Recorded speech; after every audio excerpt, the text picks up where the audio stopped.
36 किला, हर खबर पर हमारी नजर। हम बढ़ाते हैं पहनावा से आपकी और भी खूबसूरती। हम देते हैं आपको मनपसंद बेहतरीन डिजाइनिंग ड्रेस। राष्ट्र का सम्मान करेंगे, राष्ट्र गान का सम्मान करेंगे और उसके बाद राष्ट्रीय गीत का भी गायन शामिल यहाँ पर हो रहे हैं। लोकसभा क्षेत्र राजनांदगांव का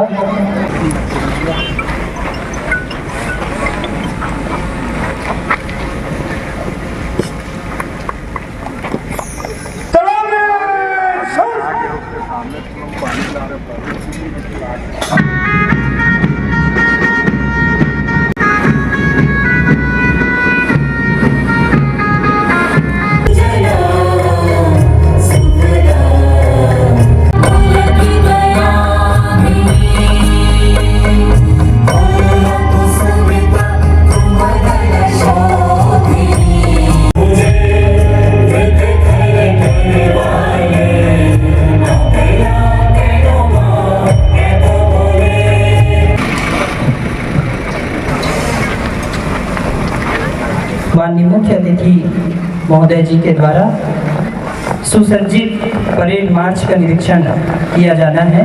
तत्पश्चात अगली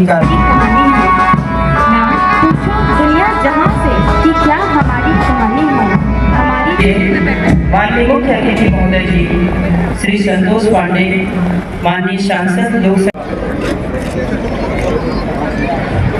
आकाश की ऊंचाई पर उड़ान भरता यह कबूतर जैसे हमें संदेश दे रहा है कि हमारा जीवन शांति व सादगी से भरा हो, लेकिन हमारा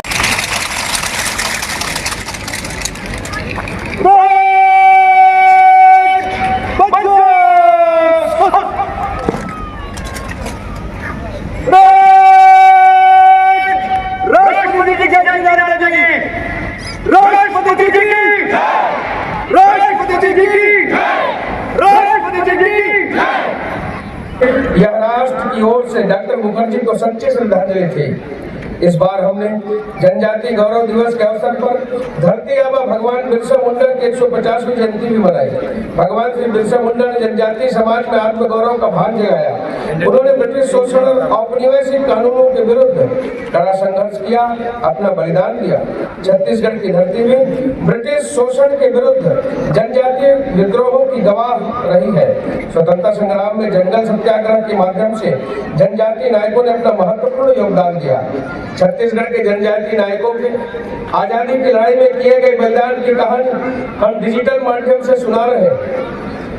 शहीद वीर सिंह जनजातीय स्वतंत्रता संग्राम सेनानी संग्रहालय का लोकार्पण भी माननीय प्रधानमंत्री श्री नरेंद्र मोदी जी ने राज्य स्थापना के अवसर पर किया। यह देश का पहला डिजिटल संग्रहालय है। राष्ट्र की अस्मिता के लिए बलिदान होने वाले हमारे जनजातीय नायकों के चरित्र को दिखाने वाला यह म्यूजियम आज की पीढ़ी के लिए तीर्थ स्थल की तरह है। यहाँ बड़ी संख्या में लोग जुड़ते हैं और अपने नायकों के श्रद्धा भाव से भर जाते हैं। शहीदों की चिताओं पर लगेंगे हर बरस मेले, वतन पर मरने वालों का बस यही बाकी निशा होगा। आज के दिन हम अभिनंदन करते हैं अपने वीर जवानों का, जिन्होंने अपनी जान की बाजी लगाकर अपनी धरती को माओवाद के खतरे से मुक्त करने का बीड़ा उठाया। माओवादी हिंसक विचारधारा देश के लोकतंत्र को बड़ी चुनौती है। इनकी आस्था संविधान में नहीं, राष्ट्र के अस्मिता में नहीं, राष्ट्र के अस्मिता के प्रतीक चिन्हों में नहीं। इस कैंसर की तरह व्याधि का उपाय यही है, इसे जड़ से नष्ट किया जाए। प्रधानमंत्री जी के नेतृत्व में एवं केंद्रीय गृह मंत्री श्री अमित शाह जी के मार्गदर्शन में हमने सुनिश्चित रणनीति अपनाकर माओवादियों को चुनौती दी। हमारे जवानों ने रात दिन कठिन मौसम और दुर्गम परिस्थितियों में हर पल खतरे का सामना करते हुए एरिया डोमिनेशन किया। हमने अपने साहस और शौर्य से हर लक्ष्य को प्राप्त किया। माओवादी हिंसा को समाप्त करने का यह बेहद कठिन लक्ष्य अब पूरा होने को है। इसी साल के मार्च महीने तक हम माओवादी को इस सुंदर धरती से जड़ मुक्त कर देंगे। खुशी की बात है कि अनेक लोग जो रास्ता भटक चुके थे वे अब लोकतंत्र की मुख्य धारा में वापस लौट रहे हैं। उन्होंने हथियार रख दिए और अपने हाथों में बाबा साहब का संविधान था, राष्ट्रपिता महात्मा गांधी के देश में यह सबसे सुंदर तस्वीर देखने में आई और इसने संविधान की सत्यमेव जयते की भावना को पुष्ट किया। कुछ महीनों पहले जब मैं कार्यक्रम में भाग लेने जगदलपुर गया था, वहां मैं बस्तर कैफे गया। यहाँ आत्मसमर्पित नक्सली महिलाएं अब कैफे संभालती हैं। हिंसा की राह छोड़कर लोगों की सेवा की राह में आने से उनके चेहरे पर जो खुशी मैंने देखी, उसे बयां करने के लिए मेरे पास शब्द नहीं है। हर काली अंधेरी रात के बाद नई सुबह होती। अब नक्सल मुक्त क्षेत्र से में विकास का सूरज दमक रहा है। बच्चों के चेहरे से भय का साया हट गया है, उनके हाथों में किताबें हैं। बस्तर को इस नए रूप से देखना बहुत अच्छा लगता है। किसी राज्य की रजत जयंती आत्मावलोकन का अवसर भी है। इसकी कसौटी यह है कि पुरखों द्वारा बताए गए आदर्शों पर हम कितने खरे उतर पाए। छत्तीसगढ़ का समाज अपने पुरखों द्वारा दिखाए गए राह पर चलते हुए सबका साथ, सबका विकास, सबका विश्वास और सबका प्रयास की भावना से छत्तीसगढ़ महतारी की सेवा में जुटा हुआ है। भारत की प्रथम स्वतंत्रता संग्राम के दौरान छत्तीसगढ़ में विद्रोह की मशाल शहीद वीर नारायण सिंह जी जैसे शूरवीरों ने जलाई। उन्होंने न केवल अंग्रेजी औपनिवेशिक शासन का विरोध किया, अपितु एक वैकल्पिक व्यवस्था की राह भी दिखाई जो अंत्योदय के प्रति गहरी संवेदना रखती है। उन्होंने जमाखोरी का विरोध कर अकाल के दौरान भूख से पीड़ित लोगों के पेट की ज्वाला शांत की। छत्तीसगढ़ का पीडीएस मॉडल शहीद वीर नारायण सिंह को श्रद्धांजलि है। हमारे यहाँ कहावत है कि दुब्बर पर दो अषाढ़। इस कहावत से किसान भाइयों की दिक्कतें स्पष्ट रूप से समझ आती है कि खेती किसानी करना कितना कठिन काम है। राज्य बनने के बाद हमारी सबसे बड़ी चुनौती थी अन्नदाता का सुख और संतोष। इस रजत जयंती की यात्रा में हमने किसान भाइयों की मुस्कान उन्हें लौटाई है। आज छत्तीसगढ़ के किसान को धान का सबसे अच्छा मूल्य मिल रहा है। हमारे ग्रामीण परिवेश में समृद्धि का आकलन घरों के कोठार से होता है। कोठार अनाज से भरे हो तो समझ जाइए कि समृद्धि हर ओर फैली हुई है। हमारे प्रदेश का कोठार अर्थात हमारा धान का कटोरा धान से लबालब है। राज्य बनने के बाद व्यवस्थित रूप से धान की खरीदी हुई। जब धान की खरीदी आरंभ हुई तो इसका आंकड़ा 5 लाख मीट्रिक टन था। पिछली बार खरीदी का यह आंकड़ा 149 लाख मीट्रिक टन तक पहुंच गया। हमने पिछले 2 साल में किसान हितैषी योजनाओं के माध्यम से किसानों के खाते में 1.5 लाख करोड़ रुपए अंतरित किए हैं। हमारी सरकार किसानों के हित में फैसले लेती है। अटल सिंचाई योजना के तहत वर्षों से अपूर्ण और लंबित पड़ी 115 सिंचाई योजनाओं को पूर्ण करने हमने 2800 करोड़ रुपए की कार्य योजना को मंजूरी दी है। प्रधानमंत्री जी ने दीपावली के मौके पर जो जीएसटी रिफॉर्म किए उसका सबसे अधिक लाभ हमारे किसान भाइयों को मिला है। ट्रैक्टर और अन्य कृषि उपकरण काफी सस्ते हो गए। कृषि मशीनरी बेचने वाले कारोबारियों के लिए काफी व्यस्तता का समय रहा। खेती किसानी से संबंधित उत्पादों पर कर घटाने सबसे बड़ा लाभ यह हो रहा है कि हमारे किसान भाई आधुनिक खेती की को तेजी से अपना रहे हैं। हमारे छत्तीसगढ़ का चावल 120 देशों में निर्यात होता है। लागत घटने और सरकार द्वारा अच्छा मूल्य मिलने से किसानों के लिए अपने उत्पादों को प्रतिस्पर्धी रखने में काफी मदद मिलती है। हमारा देश अन्य देशों के साथ व्यापार वार्ता भी कर रहा है। यह वार्ता महाशक्तियों के साथ भी हो रही है। प्रधानमंत्री जी ने स्पष्ट कह दिया है कि जो भी व्यापार समझौते होंगे उनमें किसानों का किसी तरह से अहित नहीं होने दिया जाएगा। डबल इंजन की सरकार किसानों के मुद्दे पर कभी झुकती नहीं, किसानों के मुद्दे पर सिर उठाकर खड़ी रहती है और किसान भाइयों को उनका हक दिलाती है। किसानों के साथ ही श्रमिक भाइयों की समृद्धि हमारी सर्वोच्च प्राथमिकता है। हमारी सरकार ने 2 वर्षों में 29 लाख से अधिक श्रमिकों को विभिन्न योजनाओं के माध्यम से 800 करोड़ रुपए से अधिक राशि अंतरित की है। महिला सशक्तिकरण के उद्देश्य को देखते हुए रात की पाली में भी महिला श्रमिकों के सशर्त नियोजन का प्रावधान किया है। 2 वर्ष में ही कर्मचारी राज्य बीमा अधिनियम के तहत बीमित कामगारों की संख्या 4,60,000 से बढ़कर 6,26,000 हो गई है। केंद्र सरकार ने जिन 29 पुराने श्रम कानूनों की जगह 4 श्रम संहिताएं लाई है, श्रमिक भाइयों के हित में उनका तेजी से क्रियान्वयन किया जा रहा है। हमारी सरकार ने 2 साल पूरे किए हैं। मोदी जी की गारंटी को पूरा करते हुए हमने पहले कैबिनेट की बैठक में ही 18 लाख आवास स्वीकृत करने का निर्णय लिया है। प्रदेश में अब तक 26 लाख से अधिक प्रधानमंत्री आवास स्वीकृत किए जा चुके हैं। लोगों को आवास उपलब्ध कराने का यह काम हम मिशन मोड में कर रहे हैं। मुझे आपको यह बताते हुए बहुत खुशी हो रही है कि हर दिन लगभग 2000 आवास प्रदेश में बनाए जा रहे हैं। यह गति पूरे देश में सबसे अधिक है। आप सभी छत्तीसगढ़ में हो रही आवास क्रांति के गवाह है। खप्पर वाली छतें अब बीते दिन की बात हो गई। अब हर घर पक्का और बुनियादी सुविधाओं से युक्त। यहाँ जल जीवन मिशन में शुद्ध जल मिल रहा है। राज्य स्थापना से पूर्व प्रदेश के लोगों को घंटों पावर कट का सामना करना पड़ता था। विद्युत उत्पादन के मामले में हम देश में अभी दूसरे नंबर पर हैं और पहले नंबर की ओर तेजी से अग्रसर है। आज प्रदेश के बीपीएल परिवारों को एकल बत्ती योजना के तहत निःशुल्क बिजली तथा शेष परिवारों को 24 घंटे रियायती दरों पर बिजली मिल रही है। एनर्जी सेक्टर में हम विकसित भारत और विकसित छत्तीसगढ़ की जरूरतों के अनुरूप काम कर रहे हैं। इसी क्रम में प्रधानमंत्री जी ने सीपत में 9,790 करोड़ रुपए के सुपर थर्मल पावर प्रोजेक्ट की आधारशिला रखी है। डबल इंजन की सरकार का फोकस शून्य कार्बन उत्सर्जन लक्ष्य को लेकर है और इसी के अनुरूप कोरिया, सरगुजा, बलरामपुर ऐसे जिलों में सिटी गैस डिस्ट्रीब्यूशन पाइपलाइन पर काम कर रहे हैं। प्रधानमंत्री सौर घर मुक्त बिजली योजना में केंद्र सरकार के साथ राज्य सरकार की सब्सिडी भी मिल रही है, जिसके चलते बड़ी संख्या में लोगों ने अक्षय ऊर्जा के लिए रजिस्ट्रेशन कराया है। हमने गेल से भी MOU किया है, जिसके तहत गैस आधारित उर्वरक परियोजना मुख्य रूप से 12.7 लाख मीट्रिक टन प्रतिवर्ष क्षमता वाले यूरिया उत्पादन प्लांट पर केंद्रित है।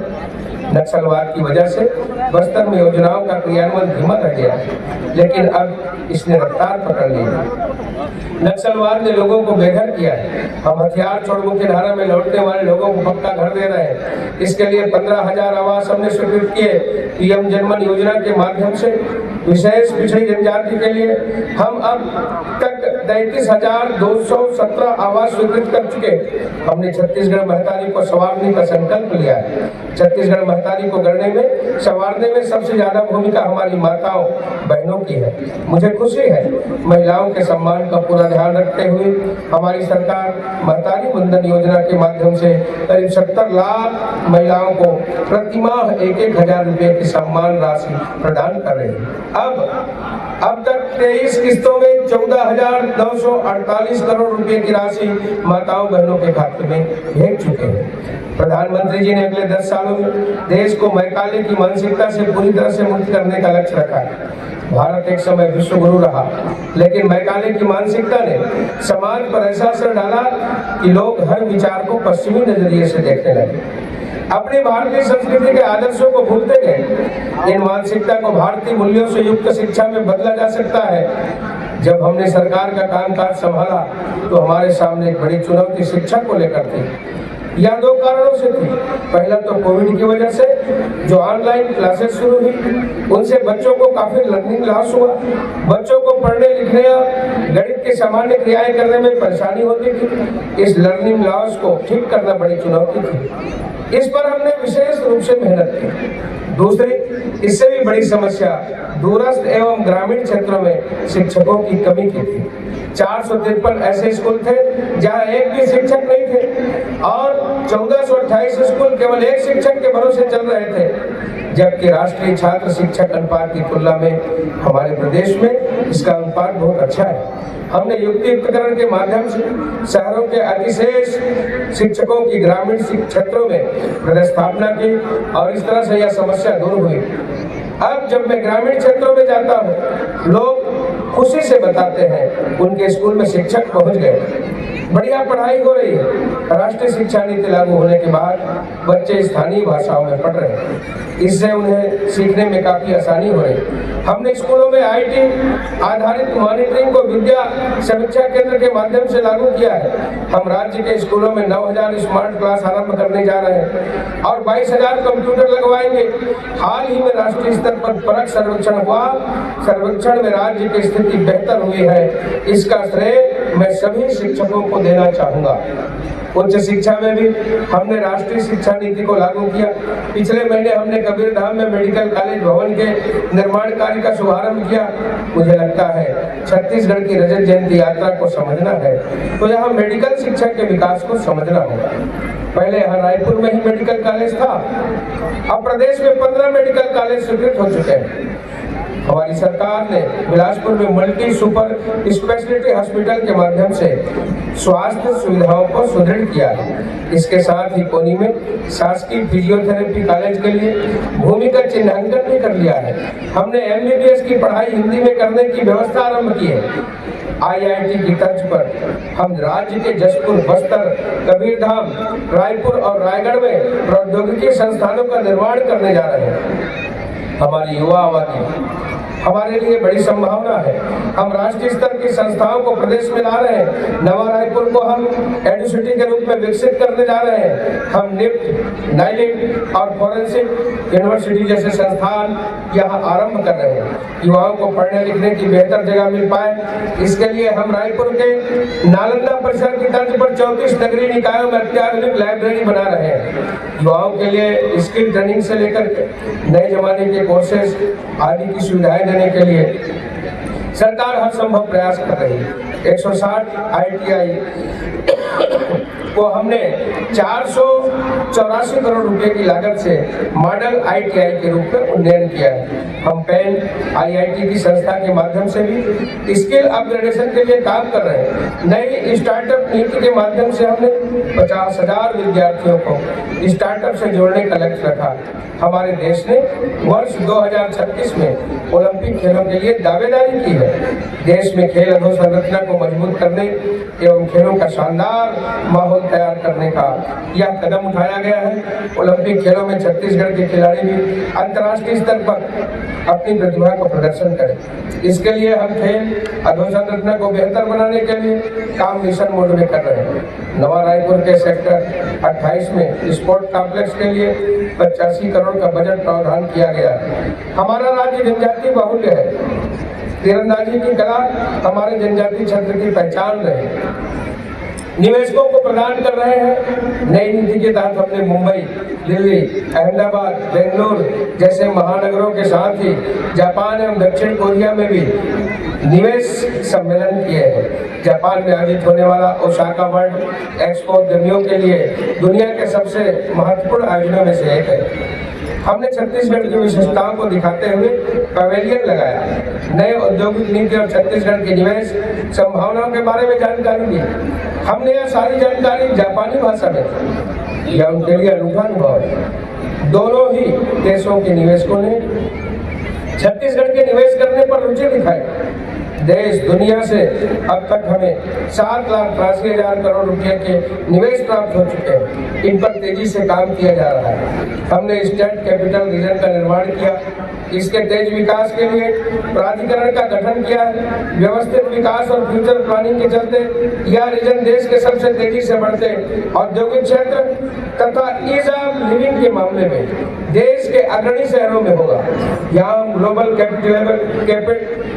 कैपेबिलिटी सेंटर स्थापित करने पर भी काम कर रहे हैं ताकि दुनिया भर की बहुराष्ट्रीय कंपनियां यहां से अपना कार्य कर सके। भविष्य AI का है। ऊर्जा की अपार उपलब्धता के चलते AI से जुड़े उपक्रमों की धुरी छत्तीसगढ़ में संचालित होगी।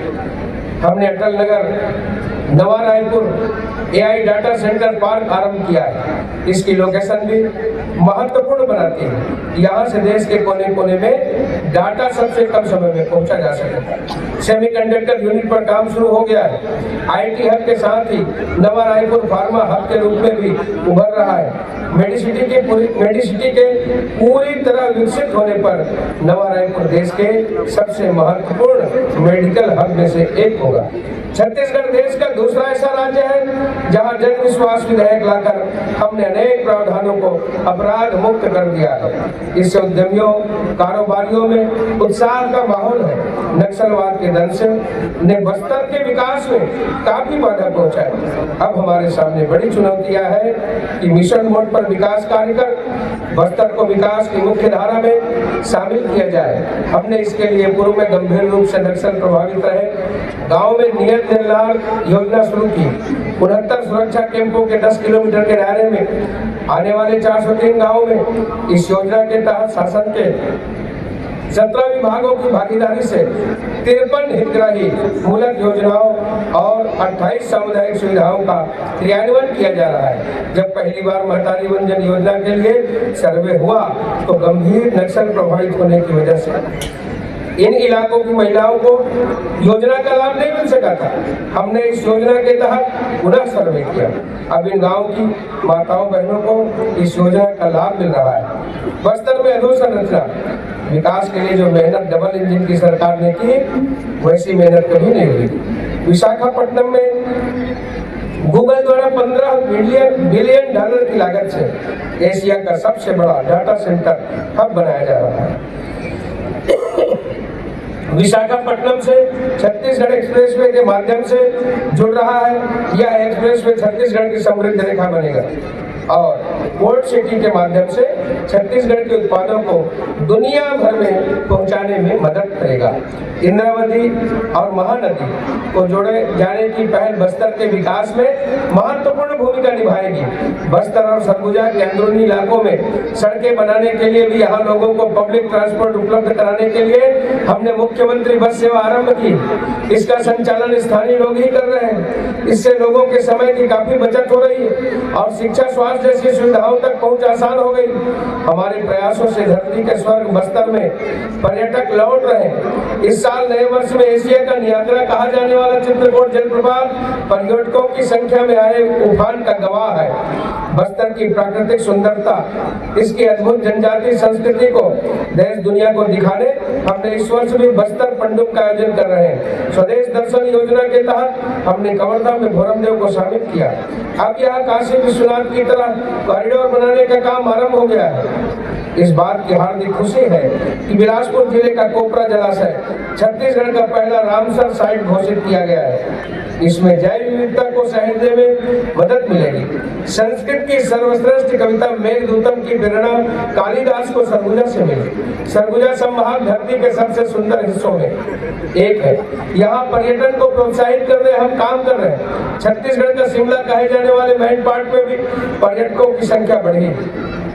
नई औद्योगिक नीति में पर्यटन को उद्योग का दर्जा देने, होम स्टे में निवेश पर आकर्षक प्रावधान देने का बेहतर नतीजा सामने आ रहा है। जसपुर में सबसे बड़े प्राकृतिक शिवलिंग मधेश्वर महादेव के दर्शन के लिए बड़ी संख्या में श्रद्धालु पहुंच रहे हैं। जसपुर का मयाली भी स्वदेश दर्शन योजना में शामिल हो गया है। रेल, सड़क, हवाई सेवाओं के विस्तार का असर सरगुजा संभाग के तेज विकास में नजर आ रहा है। यहाँ निवेश पर किए गए आकर्षक प्रावधानों के चलते तेजी से आर्थिक निवेश हो रहा है। शिक्षा, स्वास्थ्य से जुड़ी अधोसंरचना को भी हम बेहतर कर रहे हैं। जसपुर में मेडिकल कॉलेज की स्थापना के लिए 359 करोड़ रुपए स्वीकृत किए गए। इसके साथ ही यहाँ 220 बिस्तर वाले आधुनिक अस्पताल के निर्माण के लिए 32 करोड़ रुपए की स्वीकृति हो गई है। नगरीय निकायों की सुंदरता एवं यहाँ बुनियादी सुविधाओं को सुनिश्चित करने हम मिशन मोड में काम कर रहे हैं। इसके अच्छे नतीजे सामने आ रहे हैं। स्वच्छता सर्वेक्षण में छत्तीसगढ़ के सभी शहरों ने अच्छा प्रदर्शन किया। प्रधानमंत्री जी ने मन की बात में कार्यक्रम में बिलहा की स्वच्छता दीदियों की प्रशंसा की। रायपुर को प्रॉमिसिंग स्वच्छ शहर पुरस्कार मिला और गार्बेज फ्री सिटीज की 7 स्टार रेटिंग मिली। 3 लाख से 10 लाख की आबादी वाले शहरों की श्रेणी में बिलासपुर को दूसरा स्थान प्राप्त हुआ। मुख्यमंत्री नगरोत्थान योजना के माध्यम से हम 525 करोड़ रुपए की लागत से सभी नगर निगमों में अधोसंरचना के बुनियादी महत्व के कार्य करा रहे हैं। पब्लिक ट्रांसपोर्ट को बढ़ावा देते हुए प्रधानमंत्री ई बस सेवा योजना के माध्यम से रायपुर में 100, दुर्ग भिलाई में 50, बिलासपुर में 50, कोरबा में 40 ई बसों की स्वीकृति हुई है। अटल जी के जन्म शताब्दी को यादगार बनाने हम सभी नगरीय निकायों में अटल परिसर बना रहे हैं। अटल जी द्वारा दिखाए सुशासन की राह पर हम निरंतर चल रहे हैं। प्रशासनिक कार्यप्रणाली को हर स्तर पर सुशासन को अपनाया गया है। सुशासन की पहली शर्त है पारदर्शिता। इसे अपनाते हुए हमने डिजिटल गवर्नेंस को हर स्तर पर अपनाया है। ई ऑफिस के माध्यम से हमने सरकारी कामकाज के समय सीमा, गुणवत्ता, पारदर्शिता स्थापित की है। बायोमेट्रिक अटेंडेंस हमने सभी विभागों में लागू किया है। ठीक सुबह 10 बजे अपनी उपस्थिति बायोमेट्रिक अटेंडेंस के माध्यम से दर्ज करानी होती है। अधिकारी कर्मचारी तय समय पर अपनी जगह पर बैठ जाते हैं, कामकाज शुरू हो जाता है। हमने खरीदी में जेम पोर्टल को अपनाया है। इससे सरकारी खरीदी में होने वाले भ्रष्टाचार पर रोक लगी है। शासन प्रणाली में आए इस असाधारण बदलाव को असर राज्य की जीएसडीपी में नजर आ रही है। जीएसडीपी वर्ष 2024-25 का अग्रिम अनुमान 3,29,752 करोड़ रुपया है, जो पिछले वर्ष की तुलना में 7.51% अधिक है। इसी प्रकार 2023-24 की तुलना में राज्य की प्रति व्यक्ति आय 9.37% बढ़कर 1,62,870 रुपये हो गई है। हमारी छत्तीसगढ़ी संस्कृति का संरक्षण और संवर्धन हमारे लिए सबसे अहम है। श्री रामलला हमारी सांस्कृतिक आस्था के केंद्र है। श्री रामलला अयोध्या धाम दर्शन योजना से अब तक 40,000 से अधिक श्रद्धालु प्रभु श्री राम के पुण्य दर्शन का लाभ ले चुके हैं। भारत भूमि विलक्षण है। यहाँ उत्तर, दक्षिण, पूर्व, पश्चिम हर कोने में पुण्य स्थल मौजूद है। प्रदेशवासियों को इनके दर्शन कराने मुख्यमंत्री तीर्थ दर्शन योजना भी शुरू की गई है, जिसमें अब तक 5,000 श्रद्धालु तीर्थ स्थलों का दर्शन कर चुके हैं। अभी रायपुर साहित्य उत्सव का आयोजन हमने किया। इस आयोजन के माध्यम से हमने ज्ञानपीठ पुरस्कार प्राप्त स्वर्गीय श्री विनोद कुमार शुक्ल सहित दिग्गज साहित्यकारों की प्रेरणा को नई पीढ़ी तक पहुंचाने का प्रयास किया है। अपनी बोली, भाषा, लोक कला, लोकगीत और सांस्कृतिक धरोहरों को सहेजने हम ऐसे कार्यक्रम करते रहेंगे। राज्य के सर्वांगीण विकास में शांति, सुरक्षा और कानून व्यवस्था की प्रमुख भूमिका रही है। इसमें हमारे छत्तीसगढ़ पुलिस के जवानों का अनुकरणीय योगदान है। उन्होंने सुरक्षा व्यवस्था बनाए रखने के साथ नक्सल विरोधी अभियानों में अदम्य साहस का परिचय देते हुए अनेक जवानों ने अपना सर्वोच्च बलिदान दिया है। इस उत्कृष्ट कार्य के लिए छत्तीसगढ़ पुलिस बल में कार्यरत समस्त बल को ससम्मान स्वरूप राज्य स्थापना की 25वीं वर्षगांठ का पदक प्रदान किए जाने की मैं घोषणा करता हूँ। विकसित छत्तीसगढ़ के लिए बनाए गए अंजोर विजन डॉक्यूमेंट के अनुरूप हम लगातार कार्य करते रहेंगे। जन भागीदारी से हम छत्तीसगढ़ महतारी को संवारते रहेंगे। मुझे इस अवसर पर स्वर्गीय लक्ष्मण मस्तूरिया की कविता की पंक्तियां याद आ रही है। सरगला पृथ्वी मला देहूं प्रण ऐसन ठाने हो मोर संग चलो रे, मोर संग चलो जी, मोर संग चलोगा, मोर संग चलो। मस्तूरिया जी की इन पंक्तियों को साकार करना और विकसित छत्तीसगढ़ का निर्माण करना है। आप सभी की भागीदारी से निश्चित ही हम यह लक्ष्य प्राप्त करेंगे।